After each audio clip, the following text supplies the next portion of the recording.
Biden did something with Russia. There was no chance of him ever going in. And when I left, and then after I left, they started forming big armies on the border with Ukraine, right? And I looked at that, and I thought he was doing that because Putin's a good negotiator. I thought he was doing that to negotiate. But then Biden started saying such stupid things. For instance, he said that it can be a NATO country. Now, Russia, for as long as there's been NATO, has said we're never going to agree to that. And we go right up front and say that. And we did things and said things through this president with a low IQ, very low IQ. He had a low IQ 30 years ago, by the way, but now he might not even have a IQ at all. There's nothing on the board that goes this low. He said things that were so stupid that war would have been that war had zero chance of happening if I were there. Zero chance. He was saying everything Yeah. the opposite. Everything the opposite. And it's so sad because many more people have been killed in Ukraine than you read about. You don't read about how bloody it is and how disaster. Hey, Sure. look, just in the two armies, you lost 500,000 people. This is my video update on this Tuesday morning, August the 13th. Let's talk about some news. And yeah, I was doing a video inside the water down that way. And I got halfway through the video and the iPhone overheated. And so my video was wasted from earlier this morning. So I'm having to do a video right here underneath the protection of this tree. But that's how hot it is. First time actually that the camera has overheated. Anyway, let's talk about some news, and let's talk about the X Spaces conversation between Elon Musk and Donald Trump. And this was a conversation, not an interview, definitely a conversation between these two men. And a lot was said, a lot of interesting topics were covered. You can check out the full conversation, listen to the full Twitter X Spaces on Twitter X, of course. But there are snippets and segments on various X profiles as well as on Telegram, and it's worth listening to. I think it was definitely an interesting conversation between Trump and Elon, and they covered everything from U.S. domestic policy, inflation, economics, regulation, AI, technology, Biden, Harris. Trump said that Biden has a low IQ, and yeah, they covered a lot of domestic stuff, and they also covered a lot of foreign policy. They talked a lot about foreign policy and a lot about Project Ukraine. And Trump once again said that Ukraine would have never happened if he was president. He said that he told Putin when he was president, and they were discussing, I guess they were discussing Ukraine, I don't know, but Trump claims that he told Putin, don't you do anything with Ukraine, or else I'll do this. And Putin said, according to Trump, he said, no way. And then Trump said, way. Like out of Bill and Ted's Excellent Adventure, I can listen to Keanu Reeves saying, no way. Way, according to Trump. That's what he told Putin. I don't think that happened. I don't think anything like that happened. I don't believe that this conversation in this way actually took place. Obviously, Trump is embellishing it for the MAGA audience. They want to picture Trump as the ultimate alpha male. He's even more alpha than Putin. The reality, I think the truth of the situation is that both of the guys are I don't know, alpha, I guess you could say. I don't know. Whatever. They're both leaders, or Trump was the leader of the United States, Putin the president of Russia, and they probably had a conversation. And the one guy respects the other guy, and I think that's how it most likely went down. And Trump makes a point of that in his discussion with Elon. And this is the important part of what Trump said about Putin and Russia. He said that I can talk to Putin. He said, I like Putin. I know Putin. I get along with him. I think he said I get along with him. I don't know if he said like, but he said I get along with Putin. He said that's not a bad thing, and he's right about that. He's 1,000% right about that. It's not a bad thing to get along with leaders of other countries, even if those leaders are considered adversaries or enemies. It's not a bad thing to be able to talk to them. It's not a bad thing to be able to negotiate with them and discuss with them. This is a good thing, and Trump brought up that very point. It's a good thing, he said, that I can talk to Putin, and I think that was the main point to take away from Trump's comments about Putin and Russia. Trump said that he can talk to all of the world leaders and gets along with all of the world leaders, Putin, Xi Jinping, Kim Jong-un. And he said that's important for a U.S. president, and it is, because Biden can't talk to any of these guys. He's unable, not capable to talk to any of the leaders outside of the collective West. That's pretty much it. Biden can talk, if you believe that he's actually talking.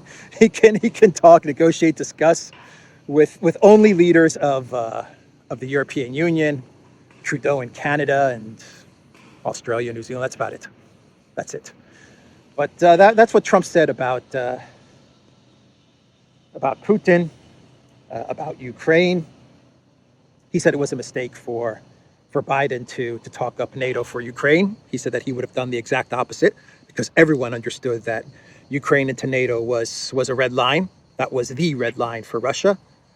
Trump said he understood that. He said you have to be pretty dumb to not understand that. But Biden kept on provoking. That's basically what Trump wanted to say, though he didn't use the word provoke.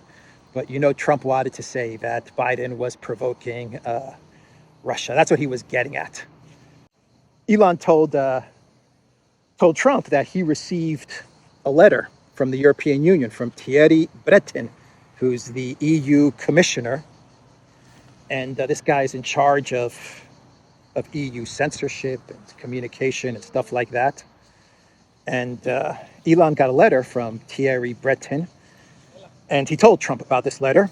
And this EU official, this bureaucrat, kleptocrat, basically warned Elon that if he has an interview with Trump on X, then he better censor it, because he doesn't want to see any of Trump's disinformation reaching the ears of EU citizens.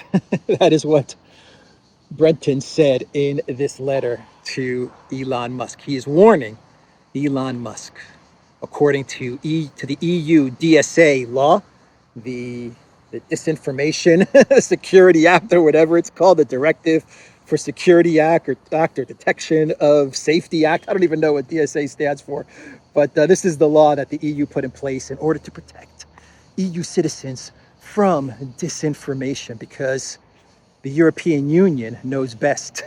They know best.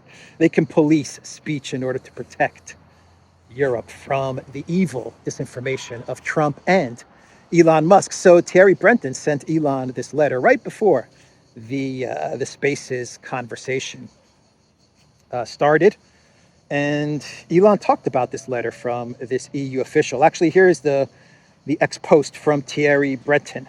With great audience comes greater responsibility, #DSA. He lifted that from Spider-Man, right? Of course.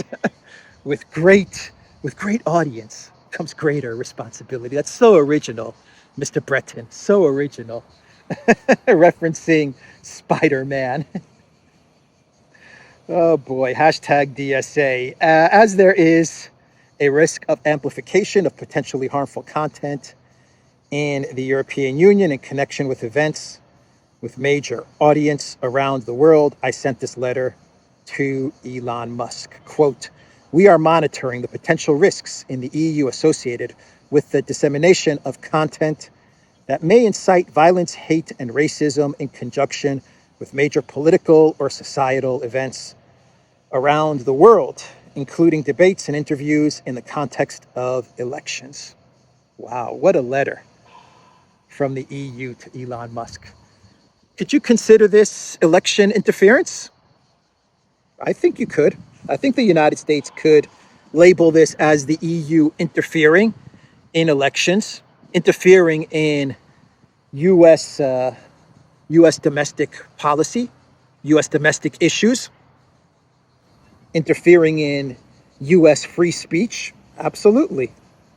Absolutely. They are directly interfering in U.S. elections because this is a conversation with the Republican candidate for president that the EU is warning Elon Musk to not air, to not publish.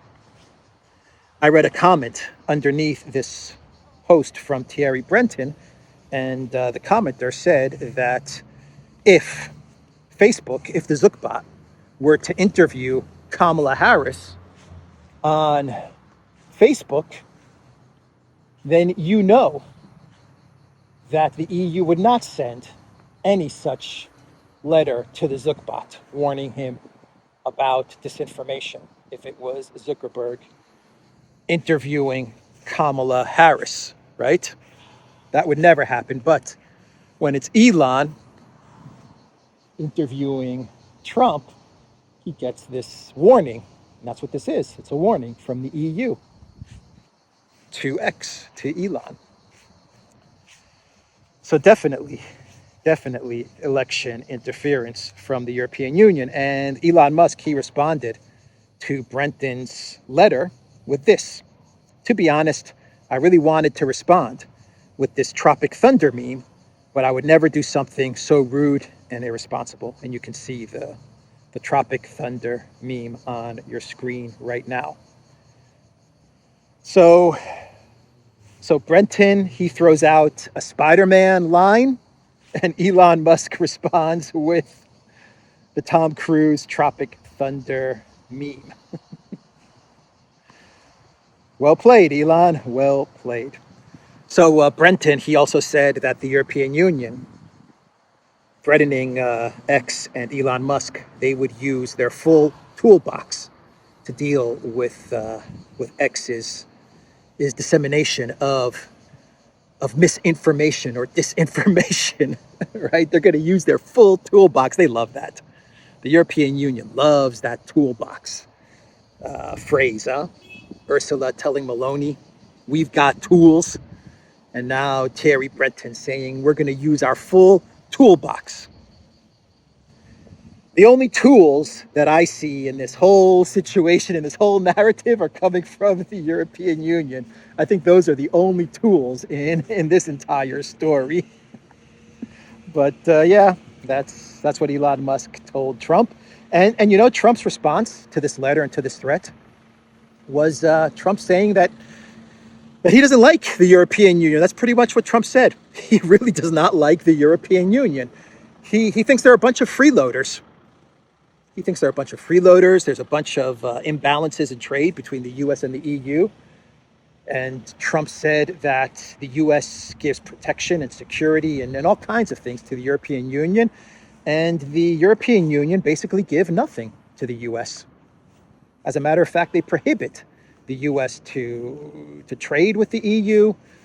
He said they prohibit U.S. cars to be sold fairly in European markets. And he referenced Tesla as he was talking about cars. And he said they're a bunch of freeloaders.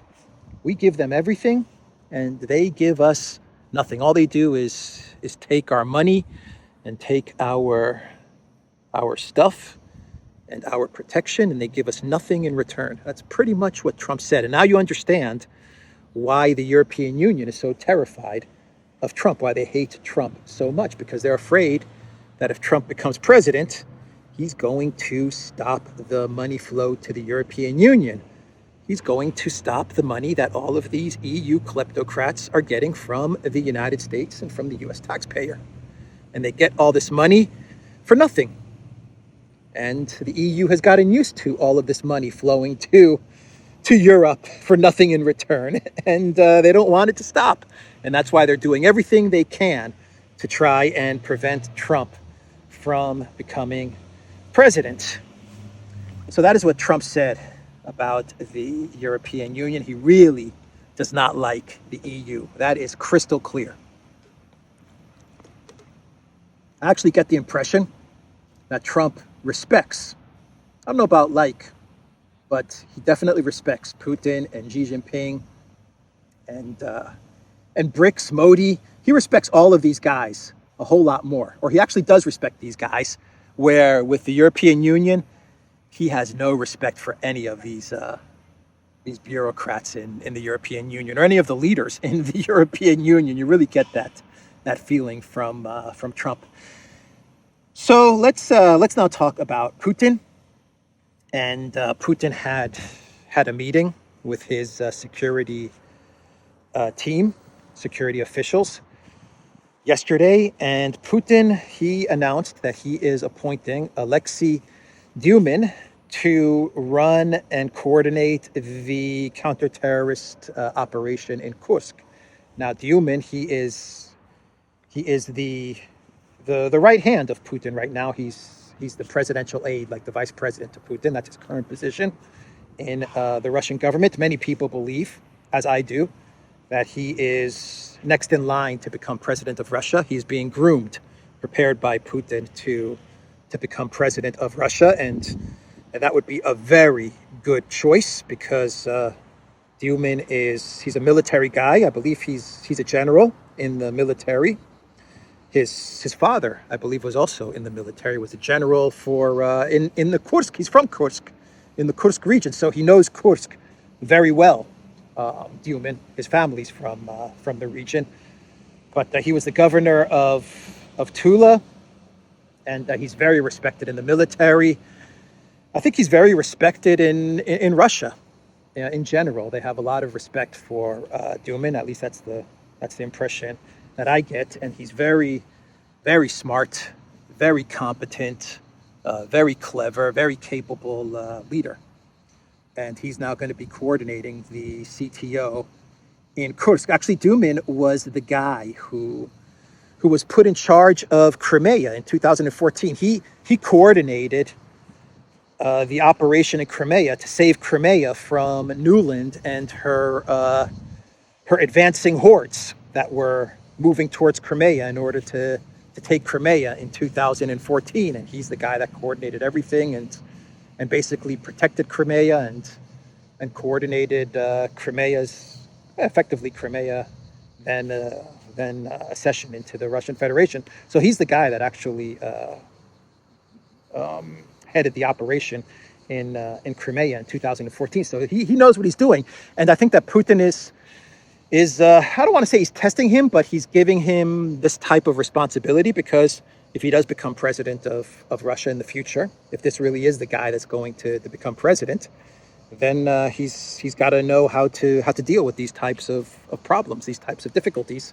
So I think Putin is giving him this responsibility because he knows the region, he knows Kursk, he's from Kursk, he had success in Crimea, dealing with the Ukraine military, and this is a good test for someone who could become the future president of Russia. So that was a big announcement, Alexei Dyumin. And Putin, he also told everyone in attendance at this meeting that it's impossible to negotiate with Ukraine. Putin never closes doors. He always leaves the doors open. And he didn't fully close the door of negotiation with Ukraine, but I think this is as close as he's ever come to slamming the door shut with regards to negotiating with Ukraine. Putin basically said it's impossible to negotiate with this regime, which has an incursion in Kursk, which is killing civilians. He said it's just not possible to negotiate with them. He didn't close the door, but he came very close to closing the door shut. Putin is moving closer and closer to Medvedev's view of things when it comes to Ukraine. So that was Putin at this meeting, and Zelensky, he also had a meeting in Ukraine of his security officials, and this was This was a very well produced segment of the meeting that Zelensky and his media team published. You notice in Putin's, when Putin and his team, when they publish the meetings that they have, it's like low budget, very low tech. Like one camera on Putin, it's not even a very good or well lit camera. You know, it's not very well produced. It's like one camera guy just filming Putin and then maybe panning around the room, and there's really nothing to it. But when Zelensky, when he puts out a video of him and his team and his security officials talking about the operation, in this instance, the operation in Kursk, you can tell this is like 3-4 cameras and everything is very well produced. They've got the right angles on Zelensky. They got the right angles on Syrski as he's speaking on video. They're panning around the room. Really, really nice lighting as they're panning around the room. They're getting all of the close-ups of all the officials and all the people on Zelensky's team. Very slick, very well produced video of Zelensky speaking to his team about what's going on in Kursk. And basically, Zelensky and Syrski, they talked about how Ukraine now controls 1,000 square kilometers of Russian territory. And this is a huge success. The operation is going as planned. That was the message that they wanted to get out. Zelensky in charge, right? Zelensky walks in the room. He's in charge. He's the man. He's the guy that is wearing the green T-shirt. So obviously he's the leader, and and everything is going exactly as they had planned. This is a successful operation, and they now control 1,000 square kilometers of Russian territory, and people buy it.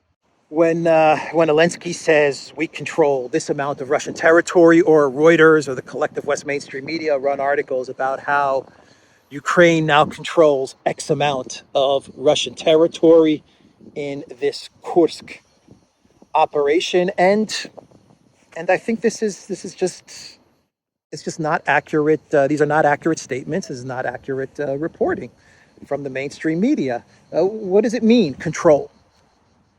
I mean, we should look at the definition of control, right?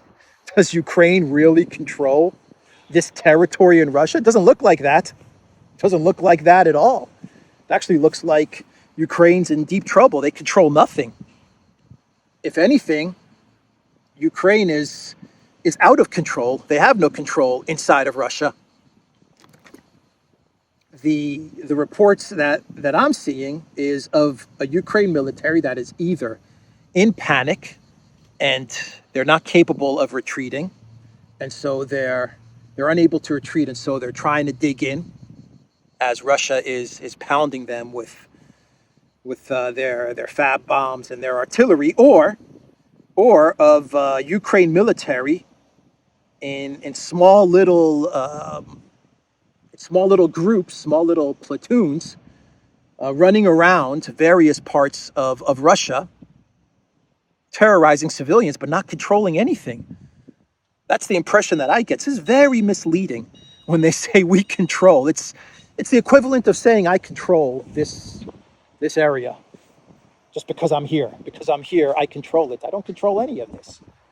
If the Limassol authorities came here and wanted to remove me, they could remove me. Yeah, I could run around and try to avoid them, but eventually they'd grab me and they remove me. But just because I'm here, it doesn't mean that I control. That's the impression that I'm getting from this entire narrative of control. A lot of people are actually believing that that Ukraine controls parts of Russia. They're out of control. They're not in control. They're out of control. Now look at Russia in Donbass. They're in Mariupol, for example. They control Mariupol. They're actually building stuff now. They're building like new railway buildings and new apartment buildings and everything. That's control. When you can exert authority, that's control. If you can't exert authority on a territory, on a situation, then you control nothing. So anyway, that was a Zelensky meeting with his team. Very slick, very well produced video that he put out there. And we also had a surprise visitor to Kiev. It looks like Lindsey Graham and Richard Blumenthal they called up the Kremlin. They called up the Kremlin and said, Mr. Putin, can we travel to Kiev? Is it okay? And the Kremlin said, yeah, you guys can go to Kiev and make fools of yourself. And Lindsey Graham and Blumenthal said, thank you very much, Mr. Putin. And they traveled to Kiev on a surprise. It was a surprise visit to meet with Zelensky. And in Kiev, well, Lindsey Graham was talking all kinds of smack. Lindsey Graham actually said that the collective West is looking for NATO um, collective West ex F16 pilots. That is what he said. They are looking for ex collective West F16 pilots in order to fly the F16s. An admission from Lindsey Graham that Ukraine has no pilots. Of course, Lindsey Graham said, as the Ukraine pilots are training because they're not ready quite yet, we're taking applications to fly F-16s to fight for freedom in Ukraine, is what Lindsey Graham said. When I talked to President Zelensky just a few minutes ago, if you're a retired F-16 pilot and you're looking to fight for freedom, they will hire you here.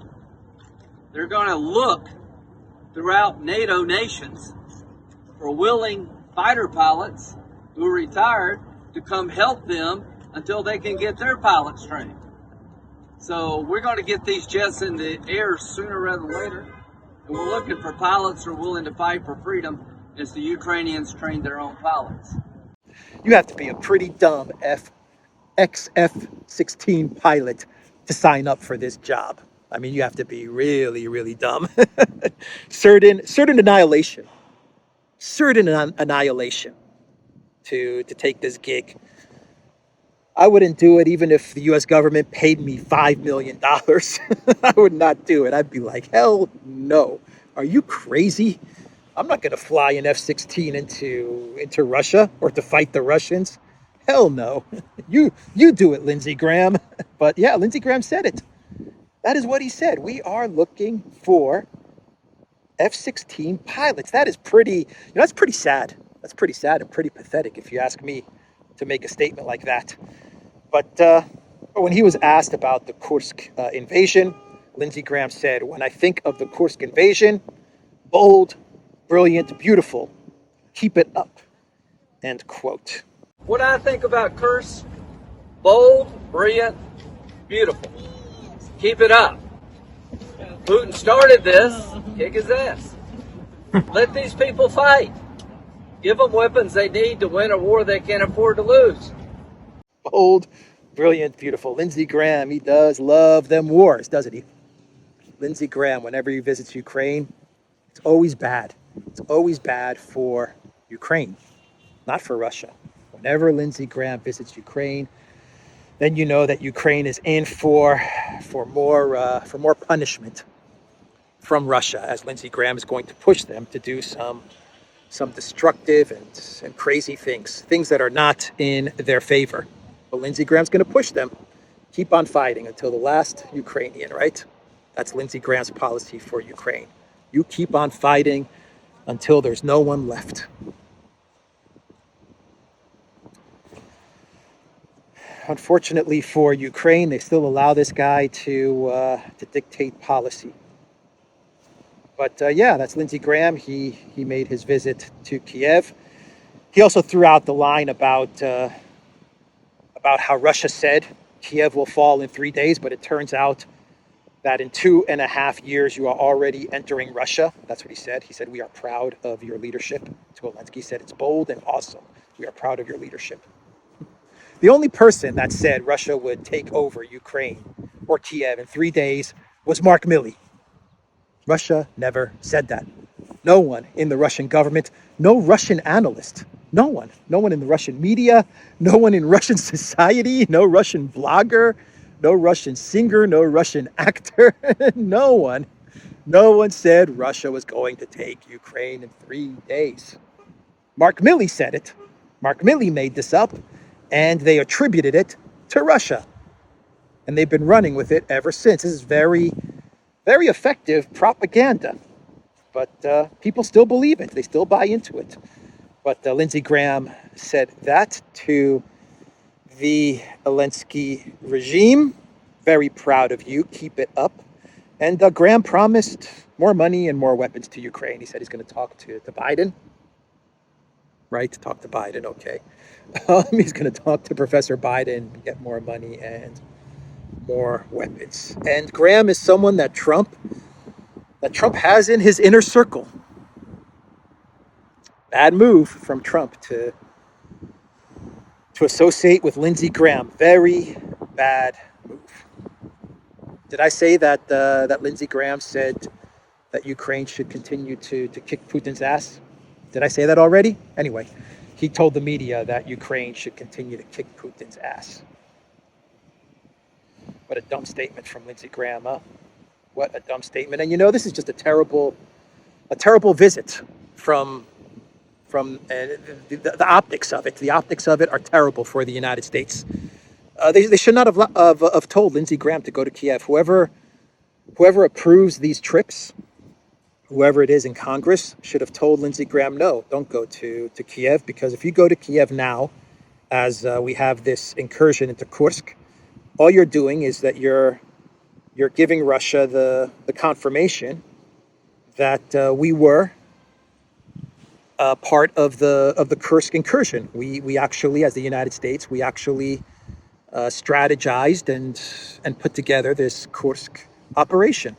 You show up in Kiev, it proves Russia's point, and Russia is running with a narrative that most likely the United States and NATO, the collective West, they played a role in this Kursk operation. And you are getting reports of collective West.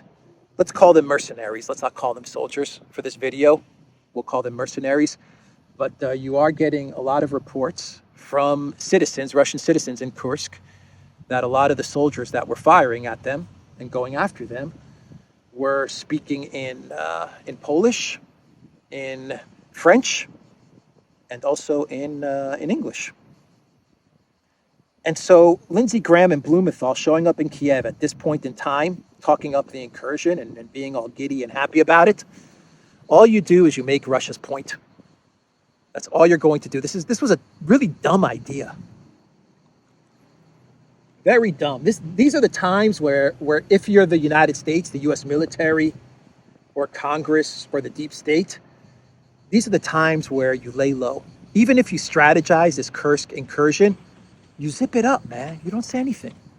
You say, we had nothing to do with this, and just leave it there. Instead, you have bozos like Graham in Kiev basically making the point that we were part of this Kursk incursion. Doesn't help. Very stupid move from Graham, Blumenthal, and from the people that approve these trips of theirs. And that's why Russia allows them to enter Kiev. Why do you think Putin allows Graham and Blumenthal to enter Kiev? Why do you think? Because they know that the videos of Graham and Blumenthal in Kiev is going to help them. It's going to help the Russian government make their case and say, look, you see, at the end of the day, the U.S. was behind all of this. So of course they allow Graham and Blumenthal in Kiev. Chess, man. This is just basic chess, man. Chess 101. But Graham and Blumenthal, they can't resist. They fall for it every time. They can't resist. If it comes to war, talking about war, promoting war and escalation, they're like a moth to the flame, a fly attracted to poo-poo. But anyway, that was the story there with Graham in Kiev, and we have the war in the Middle East, Iran's retaliation, a potential war in the Middle East, and we have Iran's retaliation, which according to some sources is going to happen today. Collective West media sources, it's going to happen today. Other sources are saying that Axios in particular is saying that this is going to happen on Thursday. Axios has a terrible track record so far of predicting when Iran is going to retaliate. But Axios is now saying Thursday. Other sources are saying today. Some sources say tomorrow. Some sources are saying there's going to be a big retaliation, and Israel is preparing for a big retaliation. The U.S. is preparing for a very big retaliation, and we're waiting. We're waiting to see what is going to happen. The United States, they're warning Iran, don't do it. If you do it, you're going to be in big trouble, but we have to wait and see what's going to happen. And in Serbia, we had a huge protest against the lithium mining, the Rio Tinto lithium mining on Saturday. This is after Vučić, his team came out with a statement saying that Russia tipped them off to a regime change of President Vučić. And it was thought that this was connected to the license to Rio Tinto to mine lithium in Serbia. I believe the region is called the Jabar region, and you had a huge protest on Saturday because people are upset because the mining of this lithium is going to destroy the environment, this territory in Serbia, this area in Serbia, and so people are upset about this. Farmers, environmentalists, a huge protest against Rio Tinto coming in and mining this lithium. But Germany is pushing this, from what I understand. Olaf Scholz was actually in Serbia a couple of days before all of this went down. This protest happened before Vučić announced that he's going to be couped, according to a Russian tip-off. Olaf Scholz visited Serbia, and it looks like Scholz is the one that's really pushing for the lithium mining from Rio Tinto. At least that's the information that I've received about all of this, because the lithium is going to be good for Europe. There's a lot of lithium to sell to Europe for many years going forward, like a lot of lithium. But it now seems like Russia's tip-off that Vučić is in trouble of getting couped, he's at risk of getting couped, may not have any connection to the protests and to the Rio Tinto lithium mining, because we had the Deputy Prime Minister, Alexander Vulin. He actually hinted at a coup of Vučić being connected, not so much to the lithium, this Russian tip-off, but to the fact that Vučić and Serbia have remained neutral when it comes to Project Ukraine. They've refused to condemn Russia. They've refused to place sanctions on Russia. And this is what is upsetting the collective West. And it looks like the suspected coup against Vučić has more to do with Serbia's stance on Project Ukraine and the fact that they are not sanctioning Russia than it does with the lithium license and the lithium mining. Vulin, he also told Russian media in an interview that Serbia is ready to join BRICS. That is what he said. They are waiting for an invitation to the BRICS meeting in Kazan, and they're ready to join. They are ready to enter BRICS. And he said it would be better for Serbia, more advantageous for Serbia to join BRICS than it would to join the European Union. And on that point, he's 1,000% correct. So let's do a quick clown world, and we'll wrap up this video. And in this clown world, we have a Time magazine cover of Kamala Harris. The reintroduction of Kamala Harris, says Time magazine. Her moment. The reintroduction of Kamala. Remember Hillary Clinton's magazine cover? Was it Time? Was it Time that put out, maybe it wasn't Time magazine, but I remember the magazine that put out the cover of Hillary Clinton in 2016, which basically said, Madam, I think it said Madam President. I think that was the title, Madam President, in anticipation of Hillary Clinton's presidential win in 2016. Yeah, that didn't go over too well, did it? But here we go again. Her moment, the reintroduction. They're reintroducing, the rebranding. Look at the word reintroduction. What they really mean is the gaslighting and the rebranding of Kamala Harris. That's what they really mean. Anyway, that's the video, everybody. TheDuran.locals.com. We are on Rumble, ODYSEE, BitChute, Telegram, Rockfin, and Twitter X. Let's go into the sun just a little bit. We're on Twitter X. And what else? Go to the Duran shop. Pick up a shirt like what I'm wearing today. Check out the shirt. Greece, Greek flag, Duran logo. These shirts are awesome. Amazing shirts. They look so good. And we're adding more flags every day. And these shirts are just so nice. Just great quality, and they just look great. They really, really look awesome. So that's the video. Take care.